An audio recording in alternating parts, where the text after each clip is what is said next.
Hi friends, எல்லோரும் எப்படி இருக்கீங்க? எவ்ரிடே நியூஸ் சேனல்லேருந்து நான் உங்கள் பாவை. இன்றைக்கி நம்ம கும்பகோணம் ஸ்பெஷல் கடப்பா எப்படி செய்யுதுங்கிறத பற்றி பார்க்க போகிறோம். அதுக்கு முதல்ல ஒரு 3/4 டம்ளர் பச்சைப்பருப்பு எடுத்துக்கலாம். ஒரு உருளைக்கிழங்கை 4ஆக வெட்டி எடுத்து வச்சுக்க போகிறோம். இப்போ பச்சைப்பருப்பையும் உருளைக்கிழங்கு நல்லா கழுவிட்டு குக்கரில் சேர்த்து வேக வைக்கலாம். இப்போது பருப்பு கழுவிட்டோம். இதில் உருளைக்கிழங்கு சேர்த்துடலாம்.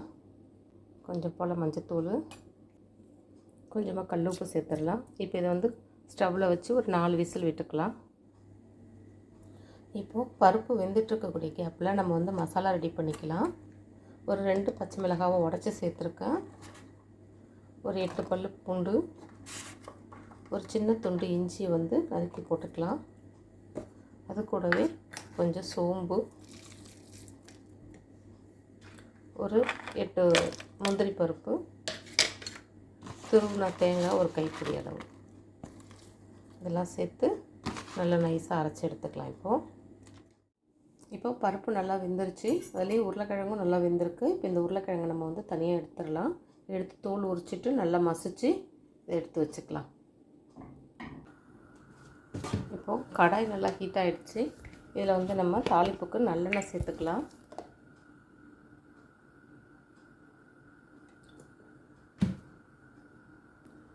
எண்ணெய் காஞ்சதும் தாளிப்புக்கு சோம்பு சேர்த்துக்கலாம்.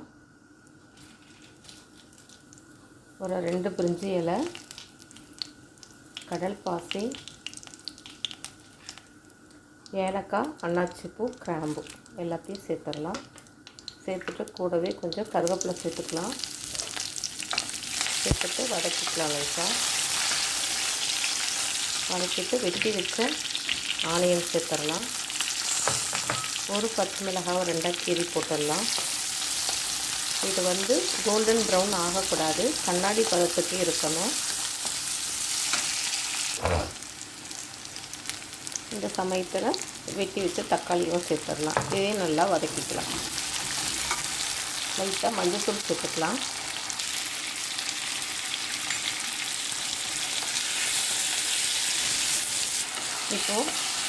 இப்போ தக்காளி நல்லா வதங்கி வந்திருக்கு. இந்த சமயத்தில் வாசனைக்காக ஒரு 1/2 ஸ்பூன் அளவுக்கு மல்லித்தூள் சேர்த்துடலாம். இது கூடவே நம்ம மசிச்சு வச்சுருக்கக்கூடிய உருளைக்கிழங்கும் சேர்த்துடலாம். சேர்த்துட்டு நம்ம அரைச்சி வச்ச மசாலா இருக்கு இல்லைங்களா, அந்த மசாலாவையும் இதில் சேர்த்துடலாம். சேர்த்து கொஞ்சமாக தண்ணி விட்டு கலக்கிட்டு நல்லா ஒரு கொதி வரும் வரைக்கும் வெயிட் பண்ணுவோம். இப்போ மசாலா நல்லா கொதிச்சு வந்துருச்சு. இப்போ நம்ம வேக வச்சு வச்சுருக்கக்கூடிய பாசிப்பருப்பை இதில் சேர்த்துட்டு தேவையான அளவுக்கு தண்ணி விட்டுக்கலாம்.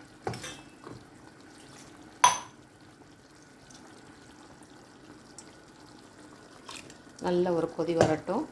வந்ததுமா மல்லி இலை தூவி இறக்கிடலாம். நான் உப்பு சேர்க்க சொல்ல மறந்துட்டேன். உப்பு சேர்த்துக்கலாம். தேவையான அளவுக்கு கரெக்டாக உப்பு சேர்த்துக்கோங்க. இப்போது நம்மளோட கும்பகோணம் ஸ்பெஷல் கடப்பா ரெடி ஆகிடுச்சு. இதில் மல்லித்தழை தூவி இறக்கி நல்லா சுட சுட இட்லி, சப்பாத்தி, தோசை எல்லாத்துக்கும் சர்வ் பண்ணால் அவ்வளோ டேஸ்ட்டாக சூப்பராக இருக்கும். நீங்களும் செஞ்சு சாப்பிட்டு பார்த்துட்டு டேஸ்ட் எப்படி இருக்குன்னு சொல்லிட்டு கமெண்ட் பாக்ஸில் சொல்லுங்கள். தேங்க்யூ, பாய்.